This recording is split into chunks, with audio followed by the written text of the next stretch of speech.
Good evening to all. AP టుడేకి స్వాగతం. రాజకీయం అంటే ఒక మిత్రుడు నాకు చెప్పినటువంటి అబ్రివేషన్ ఏంటంటే రాచపుండుల జనాన్ని హింసించే యంత్రాంగం అని. అది నిజమేనా అనిపిస్తా ఉంది. ఢిల్లీ ముఖ్యమంత్రి కేజ్రీవాల్ ఒక ముఖ్యమంత్రి మీద కేంద్ర ప్రభుత్వం అటు సిబిఐ ఈడీ అధికారులను ఏ విధంగా ఉపయోగిస్తారు, వాళ్ళని లోబర్చుకోవటానికి లేదా వాళ్ళని దెబ్బతీయటానికి, వాళ్ళు లొంగనప్పుడు వాళ్ళు దెబ్బతీయటానికి ఏ విధంగా ప్రయత్నం చేస్తారనేది కేజ్రీవాల్ ఉదంతం ఒక ఉదాహరణ. ఈ రోజున అతని భార్య సునీత కేజ్రీవాల్ హిందీలో, పాపం తెలుగు రాదు కదా, హిందీలో అక్కడ ఉన్నటువంటి పరిస్థితిని ఆవిడ చాలా స్పష్టంగా దేశ ప్రజలకు అర్థమయ్యే విధంగా ఒక వీడియో పెట్టింది ఆవిడ. ఆ వీడియో సారాంశాన్ని మనం తెలుసుకోవాల్సినటువంటి అవసరం ఉంది, తెలుగు ప్రజలకు కూడా అర్థమయ్యేటట్టుగా చెప్పాల్సిన అవసరం ఉందని చెప్పేసి నేను ఈ వీడియోలో చెప్పదలుచుకున్నాను. ఆవిడ ఏమన్నదంటే, కేజ్రీవాల్ గారిని ఎందుకు అరెస్ట్ చేశారో మీకు తెలుసా? కేజ్రీవాల్ గారిని అరెస్ట్ చేయడానికి కారణం ఇప్పుడు ఎన్డీఏ ప్రభుత్వంలో ఉన్నటువంటి ఒక పార్లమెంటు సభ్యుడు మాగుంట శ్రీనివాసులు రెడ్డి, షార్ట్ ఫామ్ లో ఎంఎస్ఆర్ అంటారు. ఆ ఎంఎస్ఆర్ ఇచ్చినటువంటి సాక్ష్యం కారణంగా ఢిల్లీ ముఖ్యమంత్రి కేజ్రీవాల్ గారిని అరెస్ట్ చేశారు. ఢిల్లీ ముఖ్యమంత్రిని అరెస్ట్ చేయబోయే ముందు సదరు ఎంపీ వైఎస్ఆర్సీపీలో ఉండేవారు. వైఎస్ఆర్సీపీలో ఉండగా మార్చి నెల 16వ తేదీ 2021లో ఆయన వచ్చేసి కేజ్రీవాల్ గారిని కలిశారు.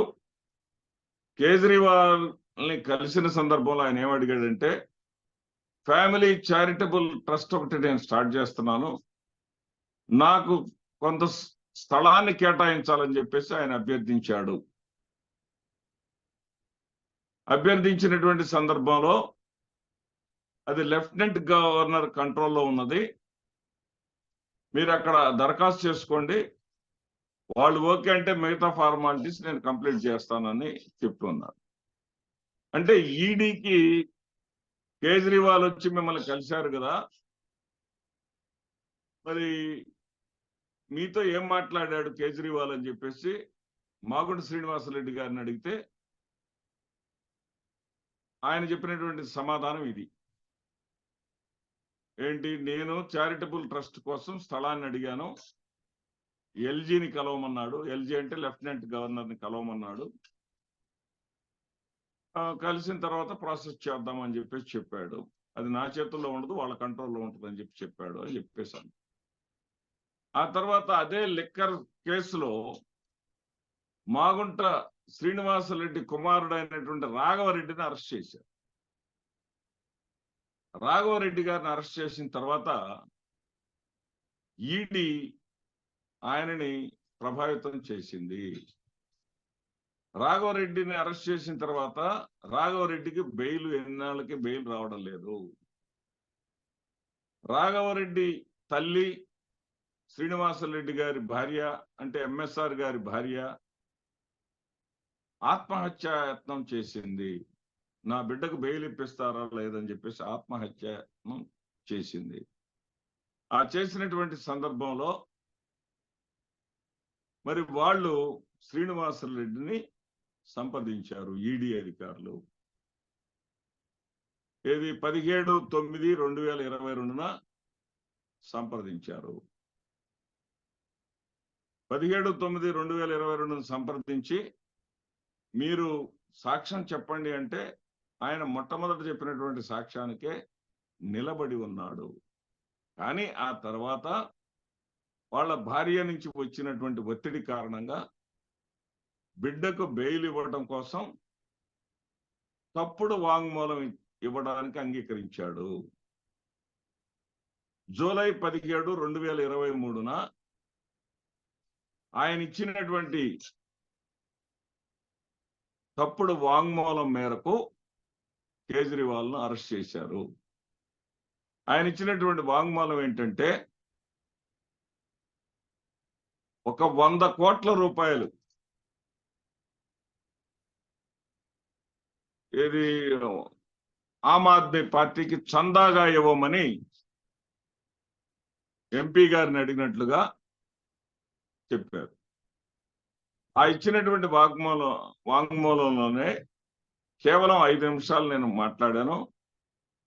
మాట్లాడిన సందర్భంలో నాతో పాటు 10-12 మంది ఉన్నారు. అంటే 12 మంది సమక్షంలో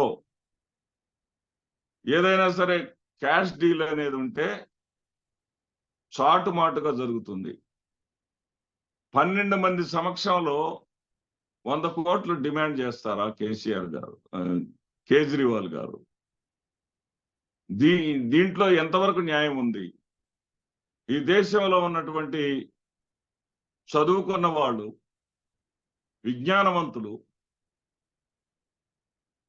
ఏదైతే విషయ పరిజ్ఞానం ఉన్నవాళ్ళు, ఉద్యోగులు, ఉన్నత స్థాయిలో ఉన్నవాళ్ళు, ప్రజా సంస్థలు అందరూ కూడా ఆలోచించండి. ఒక వ్యక్తిని సాధించడానికి కేంద్ర ప్రభుత్వం నరేంద్ర మోడీ గారి నాయకత్వంలో ఎంత దుర్మార్గంగా వ్యవహరిస్తుందో, మీ దేశ ప్రజల మద్దతు లేకపోతే ఒక నిజాయితీపరుడు 2 జాతీయ పార్టీల్ని ఎదిరించి మరి అధికారంలో కొనసాగుతున్నటువంటి కేజ్రీవాల్ లాంటి వాళ్ళ మీద ఇలాంటి బెయిల్ కూడా రాకుండా ఇలాంటి కేసులే పెడతారు. కాబట్టి ప్రజలందరూ కూడా మద్దతు ఇవ్వండి. ఈ అన్యాయాన్ని ప్రతిఘటించండి. నేను చెప్పిన దాంట్లో మీకు ఏమైనా అసత్యం ఉందేమో ఆలోచించుకోండి. 100 కోట్లు కేజ్రీవాల్ గారు అడిగి ఉంటే 12 మంది సమక్షంలో అడుగుతారా? ఒకసారి ఆలోచించండి. చదువుకున్న వాళ్ళు, విజ్ఞానవంతులందరూ కూడా ఆలోచన చేయండి. ప్రజాస్వామ్యాన్ని కాపాడండి.